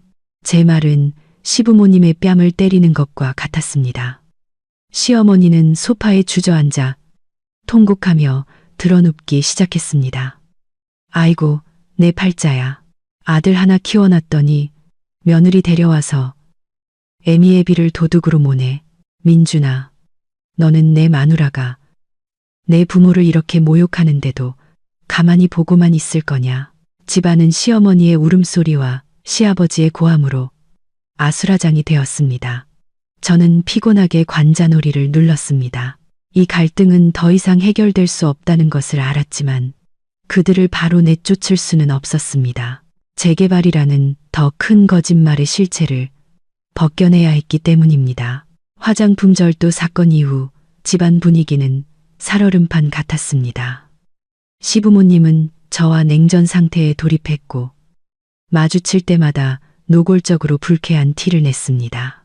하지만 이틀 만에 시어머니는 다시 태도를 바꿨습니다. 이번에는 훨씬 더 무서운 애정 공세를 펼쳤습니다. 저녁 식사 시간, 시어머니는 시커멓고 역한 냄새가 나는 탕약 한 그릇을 들고 왔습니다. 그녀는 제 앞에 탕약을 내려놓으며 가식적인 목소리로 말했습니다. 수진아, 며칠간 우리 사이에 오해가 있었던 것 같다. 내가 늙어서 주책이었으니 너무 마음에 담아두지 마라. 이거 내가 너 주려고 특별히 달인 약이야. 여자 몸에 그렇게 좋다는 비방인데 이거 마시면 아들 쑥쑥 낳아서 우리 집안 대를 잇게 해줄 거다. 저는 그 탕약을 보고 속이 울렁거렸습니다. 저는 고개를 저었습니다. 감사하지만 어머님, 저 지금 병원에서 처방받은 영양제 먹고 있어요. 의사 선생님이 다른 약이랑 같이 먹으면 안 좋다고 하셨어요.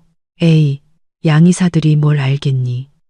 이게 다 비방으로 내려오는 한약인데 이 약 먹고 아들만 셋씩 낳은 사람이 한둘이 아니야. 내가 민준이랑 결혼한 지 반년이 넘었는데 배가 아직도 감감무소식이니 내가 걱정이 돼서 그런다.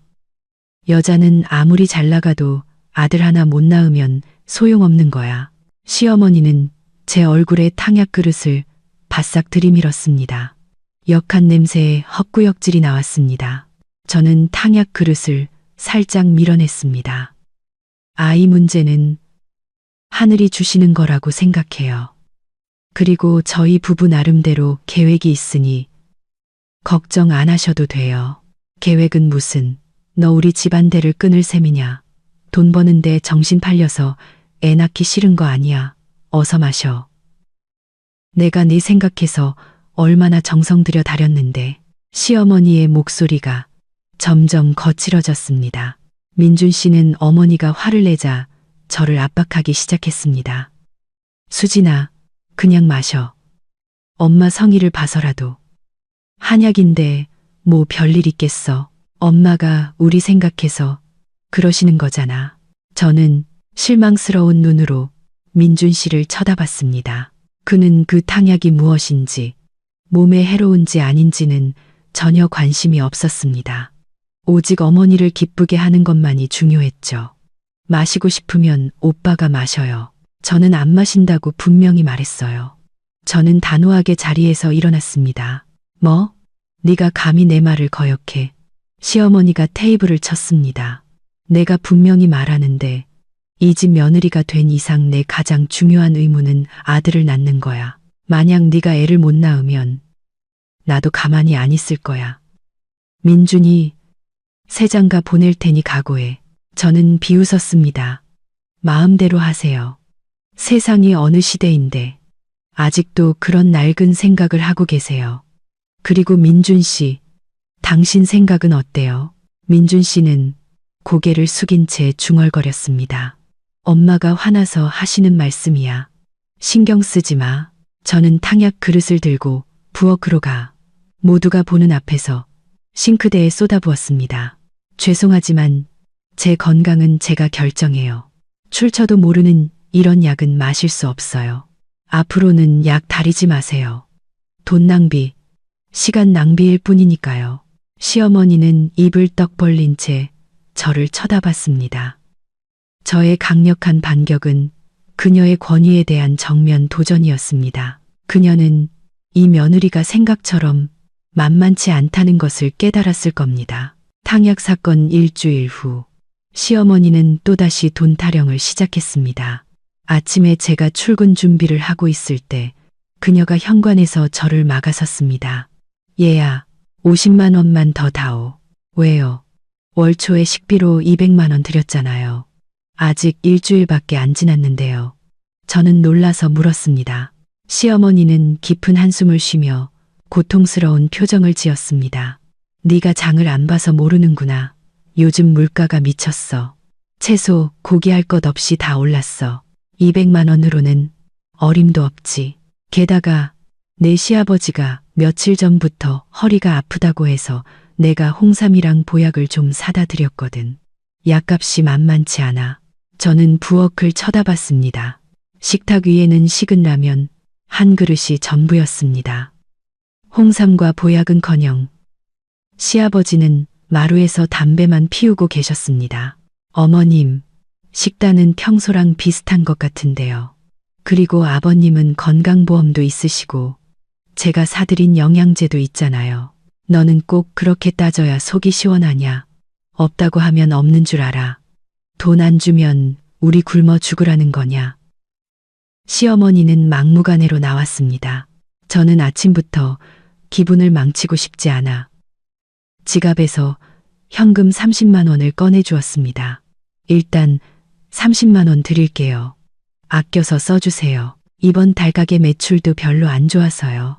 시어머니는 돈을 받자마자 침을 발라 세어보더니 주머니에 쏙 넣었습니다. 얼굴에는 즉시 화색이 돌았습니다. 알았다. 알았어. 내가 알아서 잘할게. 얼른 출근해라. 그날 점심, 저는 부엌 CCTV를 확인하기로 했습니다. 물가가 얼마나 미쳤는지 직접 확인하고 싶었죠. 그리고 진실은 저를 경악하게 했습니다. 영상 속 가족의 식단은 처참할 정도로 소박했습니다. 삶은 두부, 달걀, 프라이, 시금치 나물, 멀건 김칫국, 소고기나 해산물, 홍삼의 흔적은 어디에도 없었습니다. 심지어 어떤 날은 시어머니가 시장에서 사온 시들시들한 채소를 다듬으며 누군가와 통화하는 장면도 찍혔습니다. 사돈. 응. 내가 50만 원 붙였으니 확인해봐. 응. 며느리가 준 식비에서 좀 떼어놨어. 걔는 그냥 두부나 붙여주면 돼. 뭐하러 비싼 거 먹여? 이 돈 모아서 나중에 시골 내려가서 편하게 살아야지. 뭐하러 며느리 좋은 일 시켜? 저는 한 글자도 빼놓지 않고 똑똑히 들었습니다. 그녀는 시아버지 보약을 사기 위해서가 아니라 몰래 돈을 빼돌려 시골로 보내고 있었던 것입니다. 며느리 돈을 아끼기 위해 온 가족, 심지어 자기 아들에게까지 싸구려 음식만 먹이고 있었던 거죠. 분노가 머리끝까지 치솟았습니다. 저는 초라한 식단 사진과 그녀의 통화 녹음 파일을 저장했습니다.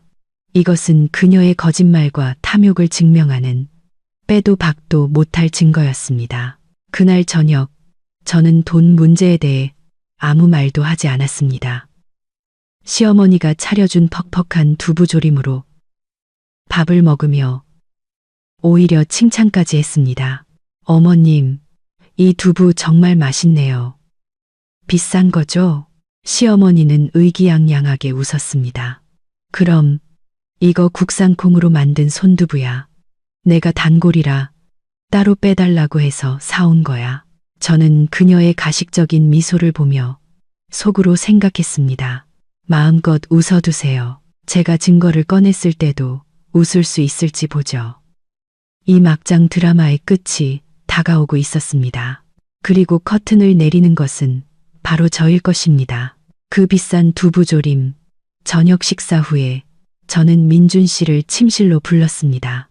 문을 닫고 CCTV 캡처 사진과 통화 녹음 파일이 띄워진 핸드폰을 침대 위로 던졌습니다. 이것 좀 봐. 당신 어머니가 내 돈 월 230만 원으로 어떻게 알뜰하게 살림하는지.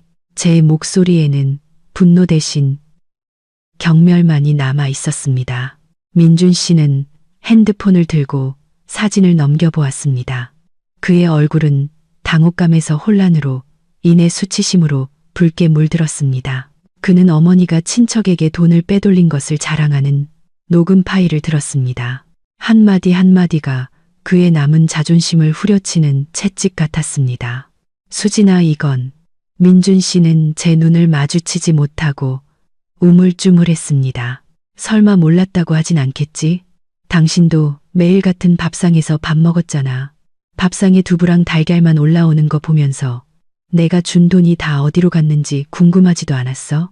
아니면 당신도 어머니랑 한패가 돼서 나를 속인 거야? 아니야. 정말이야. 나는 엄마가 시골로 돈 보내는 줄은 꿈에도 몰랐어. 그냥 네가 돈 많이 쓸까봐 엄마가 아끼시는 줄로만 알았지. 엄마도 우리 미래를 위해서 저축하시려던 걸 거야. 시골에 계신 부모님 연금도 없으시잖아. 저는 기가 막혀 웃었습니다. 미래를 위한 저축, 며느리 돈 훔치고 자기 아들 굶겨가면서 이 상황에서도 어머니 편을 드는 거야? 당신 거울 좀 봐. 지난 2달 동안 살이 얼마나 빠졌는지 알아? 무능한 것도 정도가 있지. 민준 씨는 고개를 숙인 채 머리를 쥐어뜯었습니다. 엄마가 잘못한 거 알아. 근데 나더러 어쩌라고. 고작 돈 몇 푼 때문에 엄마랑 싸우라는 거야? 너는 돈 많으니까 그냥 엄마 용돈 좀 들인 셈 치면 안 될까? 일 크게 만들면 양쪽 다 망신이야. 민준 씨의 그 말은 마지막 남은 제 기대를 산산조각 냈습니다. 그는 아내를 보호하기는커녕 제 부를 이용해 어머니의 탐욕을 정당화하고 있었습니다. 제 돈을 당연히 바쳐야 할 곡물처럼 여기고 있었습니다. 똑똑히 들어, 김민준 씨. 나는 피땀 흘려서 돈을 번 거지. 돈을 찍어내는 게 아니야. 그리고 나는 은혜도 모르는 사람들을 먹여 살리느니 차라리 그 돈을 기부하겠어. 오늘부터 식비 지원은 없어. 밥은 내가 알아서 시켜 먹을 테니 먹고 싶은 사람은 먹고 아니면 굶든가. 당신 어머니한테는 단 1원도 더는 안 줘.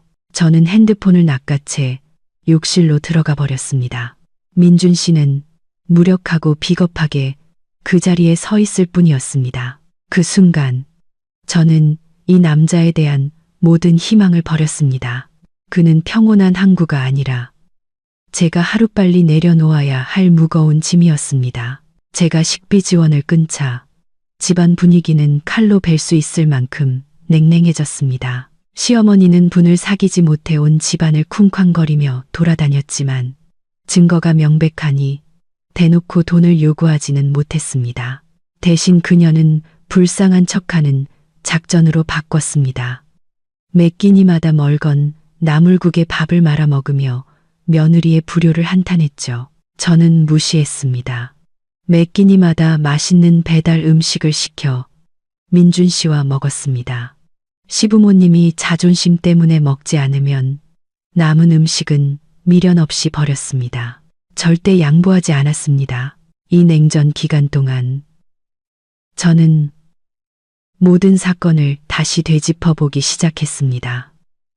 시골집 재개발 문제, 시어머니의 말에 따르면 고속도로 건설 때문에 급하게 이주해야 했다고 했습니다. 하지만 한 달이 넘도록 시부모님은 보상금 절차나 이주할 곳을 알아보려는 어떤 움직임도 보이지 않았습니다.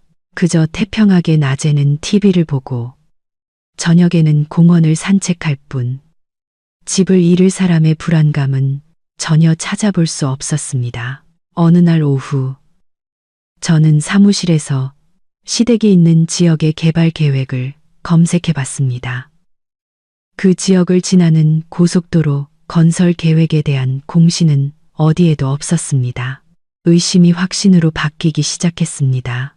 저는 그 지역에서 제 화장품을 판매하는 대리점 사장님에게 전화를 걸었습니다. 그녀는 그 지역 토박이인데 다장사를 해서 동네 소식에 밝았습니다. 사장님, 안녕하세요. 저 수진이에요. 요즘 장사는 잘 되세요? 어머, 박 대표님, 덕분에 잘 되죠. 듣자 하니 우리 동네 총각한테 시집 오셨다면서요? 결혼하는데 연락도 안 하고 너무하시네. 사장님은 쾌활하게 말했습니다. 네, 그때 너무 정신이 없어서요. 죄송해요. 사장님, 혹시 저희 시댁 있는 동네에 요즘 뭐 큰 공사 같은 거 하나요? 고속도로 만든다고 재개발한다는 소문이 있던데. 전화기 저편에서 잠시 침묵이 흐르더니 큰 웃음소리가 터져 나왔습니다. 고속도로요. 거긴 작년에 농촌도로 포장싹 새로 해서 길이 얼마나 좋은데요. 재개발은 무슨, 제가 오늘 아침에도 거기 지나서 배달 다녀왔는데 집 새로 짓는 곳은 있어도 허무는 곳은 없던데요. 요즘 땅값 올라서 난리인데 심장이 쿵 내려앉았습니다. 역시나 정말 확실한 정보인가요? 저희 시부모님은 재개발 통지서 받았다고 하시면서 저희 집에 올라와 계신 지 한 달이 넘었거든요. 확실하고 말고요. 제가 부업으로 부동산 투자도 하는 사람인데 이 동네 개발 계획은 손바닥 보듯 훤해요. 시댁 어르신 성함이 어떻게 되세요? 제가 한번 알아봐 드릴게요. 시아버님 성함이 김영철이신데 마을회관 근처에 사세요. 아, 그 서울 사는 아들 둔 집? 알았어요. 내일 제가 지나가는 길에 영상이라도 찍어서 보내드릴게요. 아무래도 대표님이 속으신 것 같은데 요즘 시골 어르신들 중에 며느리 눈치 보여서 그렇게 거짓말하고 자식 집에 눌러 앉는 분들 많아요. 저는 사장님께 감사 인사를 하고 전화를 끊었습니다. 등골을 타고 오싹한 한기가 흘렀습니다. 이것은 단순히 같이 살기 위한 거짓말이 아니었습니다. 처음부터 치밀하게 계획된 사기극이었습니다. 그들은 재개발이라는 연극을 꾸며 당당하게 제 집에 입성했고 제 돈을 빼돌리며 저를 장기적으로 착취할 황금알을 낳는 거위로 만들려 한 것입니다. 다음날 점심 사장님에게서 메시지가 도착했습니다. 대표님, 이거 보세요. 재개발은 무슨. 메시지에는 짧은 동영상과 사진 몇 장이 첨부되어 있었습니다. 저는 떨리는 손으로 동영상을 열었습니다. 영상 속에는 시부모님의 단층집이 선명하게 보였습니다. 굳게 닫힌 철문. 하지만 담벼락에는 A사용지 한 장이 비닐에 쌓여 붙어 있었습니다. 사진을 확대해 보니 그 종이에는 이렇게 쓰여 있었습니다. 단독 주택 임대. 즉시 입주 가능. 문의. 김영철 10. XXXXXXXX. 사장님은 근처에서 마당을 쓸고 있던 이웃 아주머니에게 말까지 걸어주셨습니다. 영상 속 목소리는 아주 선명했습니다. 어르신, 이 집은 왜 새를 놨어요? 아, 그 집 노인네들. 서울 아들 집에 살러 갔어요. 며느리가 돈이 아주 많아서 호강시켜준다나 봐. 이제 다시는 시골 안 내려올 걸. 그래서 장기 월세로 내놨어요. 한 달에 50만 원. 관심 있으면 내가 전화해 줄까요? 저는 핸드폰을 내려놓았습니다. 분노로 손이 떨리고 머리가 어지러웠습니다. 이제 모든 것이 명백해졌습니다. 재개발은 없었습니다. 시골집을 월세로 내줘서 용돈을 챙기고 서울 며느리 집에 얹혀 살며 생활비를 아끼고 거기다 식비까지 빼돌리는 완벽한 계획. 그들은 저를 황금알을 낳는 거위로 그리고 더 나아가 바보로 취급했습니다. 저는 사무실에 15분간 멍하니 앉아 마음을 가라앉혔습니다. 지금 당장 이 영상을 들이밀면 그들은 재개발 기다리는 동안 잠깐 새를 준 것이라고 둘러댈 게 뻔했습니다. 저는 그들이 빠져나갈 수 없는 결정적인 한 방이 필요했습니다. 저는 시부모님이 서명했던 임시 거주 합의서를 다시 꺼냈습니다. 거주 사유가 허위로 밝혀질 경우 즉시 퇴거한다는 문구가 눈에 들어왔습니다. 이것이 바로 제 가장 날카로운 법적 무기였습니다. 저는 변호사 친구에게 전화해 이혼 소송 절차와 재산 분할에 대해 자문을 구했습니다. 그리고 부동산 중개인인 척 시아버지에게 직접 전화를 걸어 그 집을 임대하고 싶다고 말하며 모든 대화를 녹음했습니다. 여보세요. 김영철 선생님 되시죠? 주택임대 광고 보고 전화드렸습니다. 맞아요. 우리 집 마당도 넓고 살기 좋아요. 장기 임대만 하고 월 50에 보증금 500. 6개월치 선불이에요. 시아버지의 목소리는 의기양양했습니다. 혹시 그 집 팔거나 재개발될 계획은 없나요? 살다가 중간에 쫓겨날까 봐서요. 걱정 마쇼. 조상님 대대로 물려온 집을 왜 팔아? 재개발 같은 소리 하고 있네. 나는 이제 서울 아들 집에서 평생 살 거라. 집이 비어서 새 놓는 거요. 10년을 살아도 좋으니 걱정 말고 계약하시오. 저는 녹음을 종료하고 차갑게 미소 지었습니다. 10년이라. 계획도 참 거창하시네요. 하지만 유감스럽게도 그 연극은 이제 막을 내릴 시간입니다. 집 임대 영상. 재개발 계획이 없다는 통화 녹음, 그리고 그들의 서명이 담긴 합의서까지. 모든 증거를 손에 쥔 저는 완벽한 우위에 섰습니다. 이상하게도 마음은 차분해졌습니다. 분노는 사라지고 비즈니스 세계의 냉철한 계산만이 남았습니다. 저는 시댁 식구들을 대하는 태도를 180도 바꿨습니다. 더 이상 퉁명스럽게 굴거나 냉전을 이어가지 않았습니다. 그날 저녁 집에 돌아가 저는 아무 일도 없었다는 듯 환하게 웃으며 시부모님께 인사했습니다. 아버님, 어머님, 식사하셨어요? 오늘 제가 좀 늦어서 북경 오리 사왔어요. 다 같이 맛있게 먹어요. 시어머니는 기름진 오리 냄새와 제 상냥한 태도에 의기양양해졌습니다. 제가 드디어 시댁의 권위에 굴복했다고 생각했겠죠. 그래, 잘 왔다. 마침 밥 다 됐는데 돈 아깝게 뭘 이런 걸 다 사오니. 그래도 네 마음이 예쁘니 잘 먹으마. 식사 중에 저는 시아버지께 오리다리를 찢어드리며 다정하게 물었습니다. 두 분 서울 오신 지도 한 달이 넘었네요. 시골 상황은 어떻게 되어가요?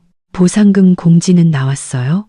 시아버지는 오리다리를 뜯다 말고 잠시 멈칫하더니 능청스럽게 거짓말을 했습니다. 아직 측량 중이란다.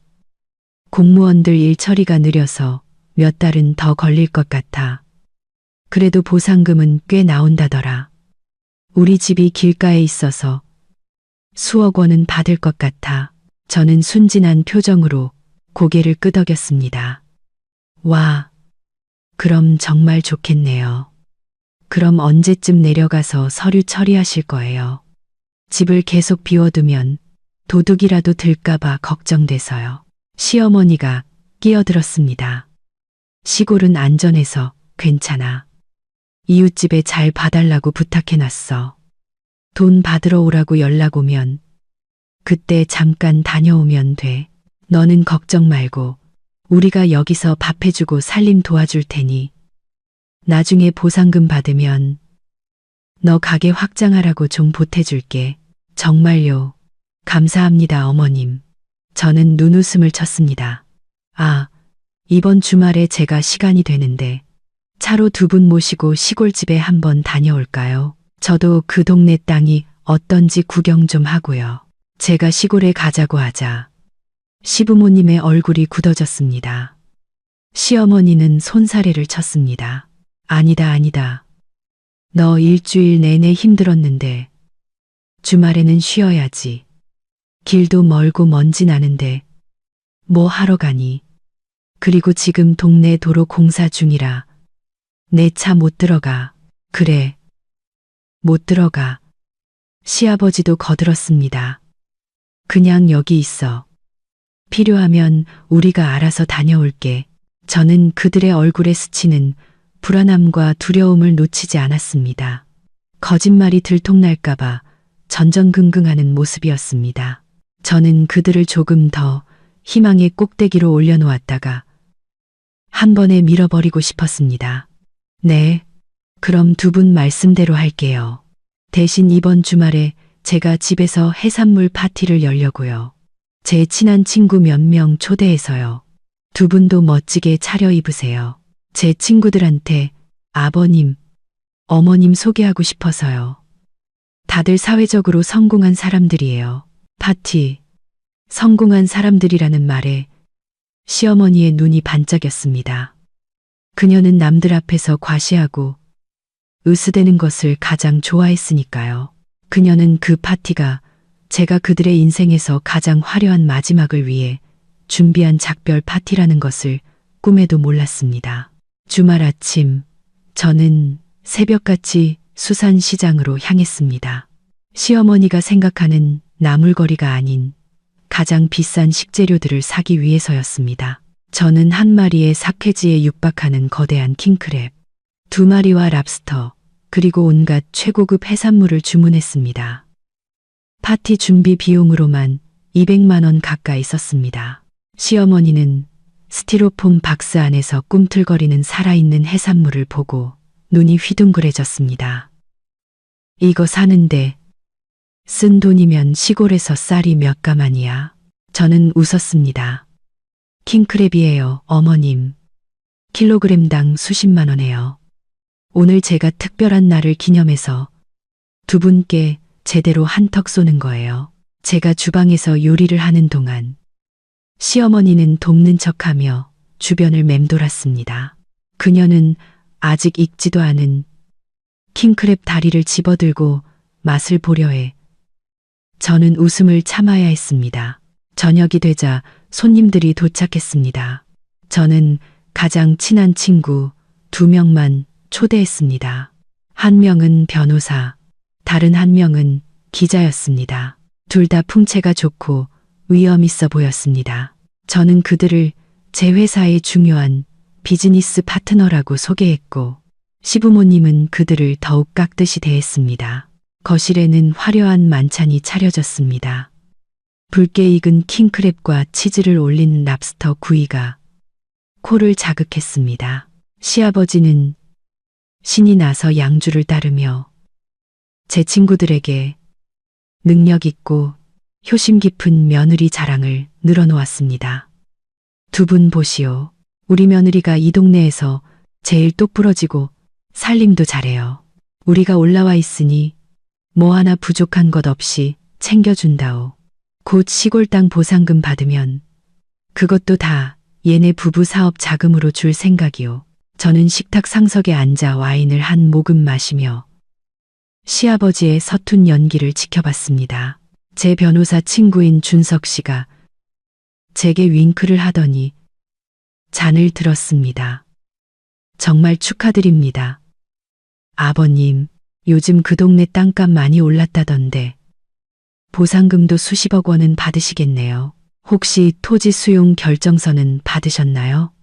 제가 법률 쪽 일을 해서 필요하시면 법적 절차는 제가 도와드릴 수 있습니다. 시아버지는 잠시 멈칫하더니 어색하게 웃으며 둘러댔습니다. 아직 공식 서류는 못 받았소. 그냥 동네 이장이 와서 말로만 전해주더이다. 시골 인심이 다 그렇지 뭐. 그러시면 위험합니다, 아버님. 준석 씨가 심각한 목소리로 말했습니다. 요즘 세상의 모든 건 서류로 남겨야 합니다. 만약 보상금이 안 나오면 집만 잃으시는 거 아닙니까? 그럴 리가 있나. 조상 대대로 물려온 땅을 누가 뺏어가. 시아버지는 가슴을 쳤지만 목소리는 떨리고 있었습니다. 저는 시어머니에게 킹크랩 다리살을 발라주며 달콤하게 웃었습니다. 어머님, 식기 전에 드세요. 이거 비싼 거니까 많이 드시고 보상금 받으면 어디에 투자할지 잘 생각해 보셔야죠. 시어머니는 억지로 웃으며 이마에 맺힌 땀을 닦았습니다. 파티 분위기는 여전히 시끄러웠지만 그 아래에서는 폭풍이 조용히 몰려오고 있었습니다. 파티가 무르익고 모두가 취기가 올랐을 때 저는 때가 되었다고 생각했습니다. 저는 자리에서 일어나 손뼉을 쳐 사람들의 주목을 끌었습니다. 오늘 아버님, 어머님, 그리고 친구들이 모인 자리에서 제가 두 분께 깜짝 선물을 드리려고 합니다. 두 분의 토지 문제를 해결해 드리기 위해 제가 며칠간 조용히 준비한 결과물입니다. 시부모님은 서로를 보며 눈을 빛냈습니다. 며느리가 돈이나 적금 통장이라도 줄 거라고 생각했겠죠. 저는 리모컨을 들고 거실에 대형 TV를 켰습니다. 다 함께 보시죠. 65인치 고화질 화면에 시골집 영상이 나타났습니다. 익숙한 철문, 마당의 나무, 그리고 무엇보다 담벼락에 붙은 거대한 주택임대 안내문이 모두의 눈에 들어왔습니다.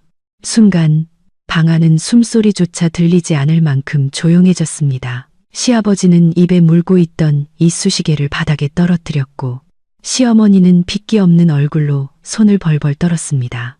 민준 씨는 입을 떡 벌린 채 눈이 튀어나올 것처럼 놀랐습니다.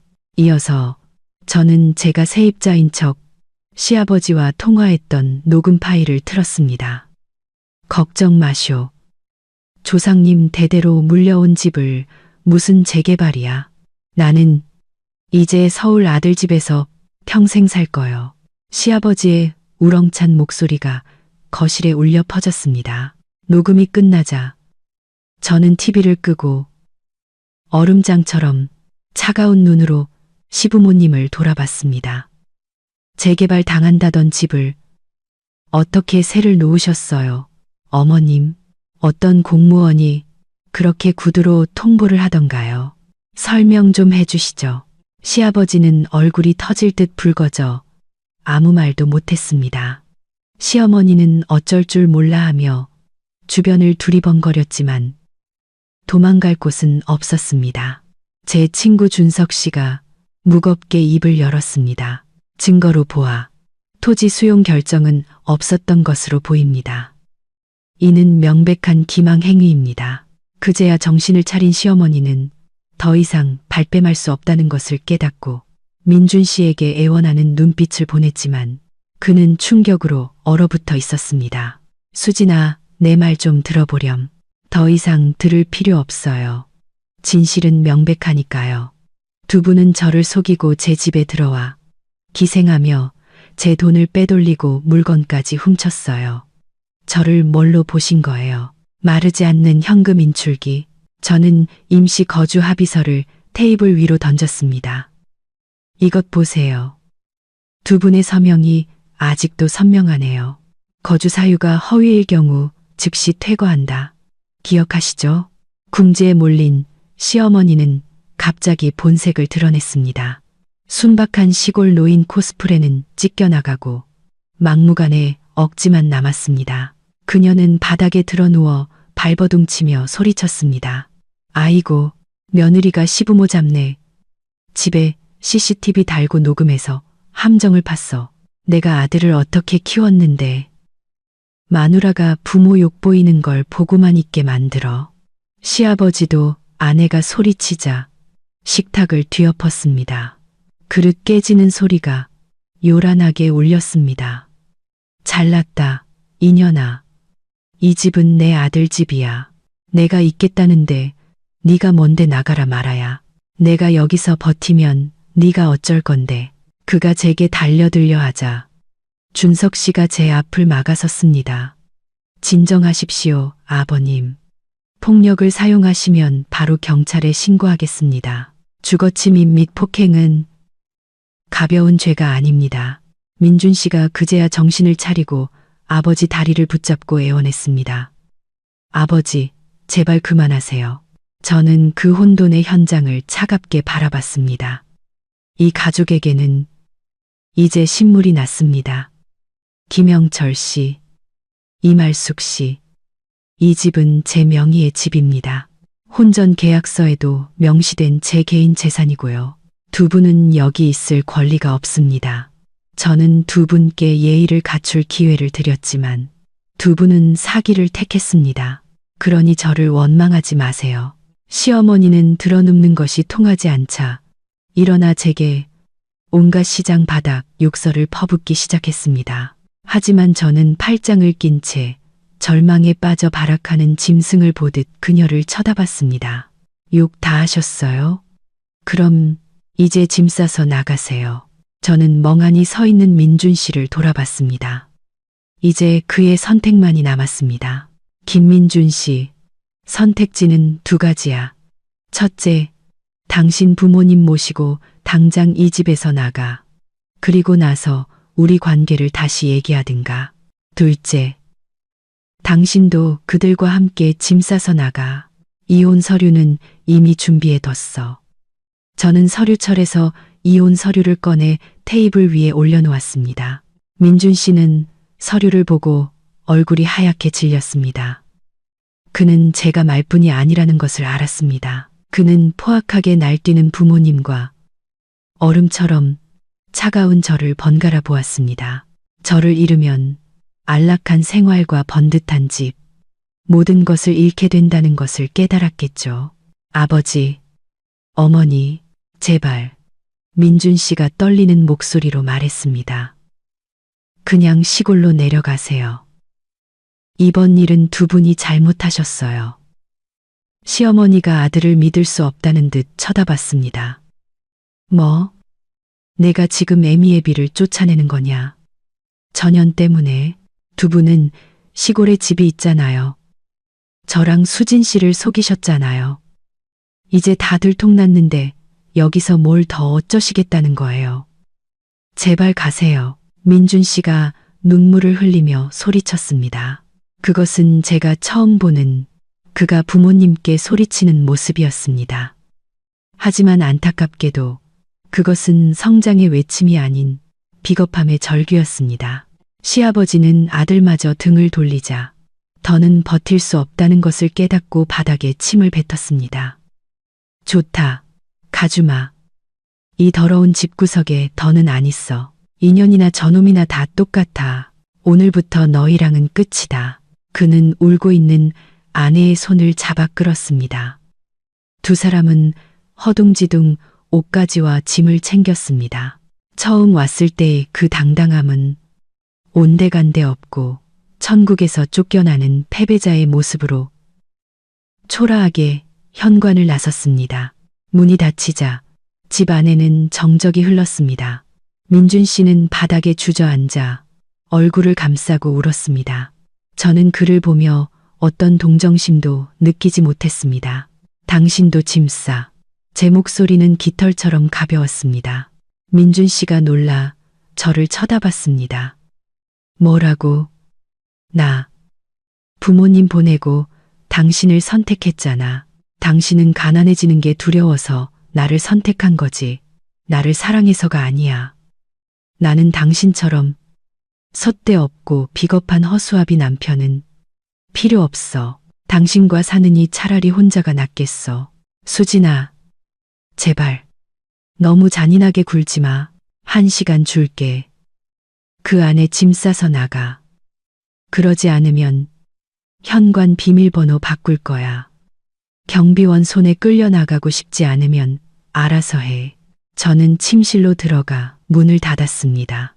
밖에서 들려오는 그의 애원을 무시한 채 와인 한 잔을 따라 발코니로 나갔습니다.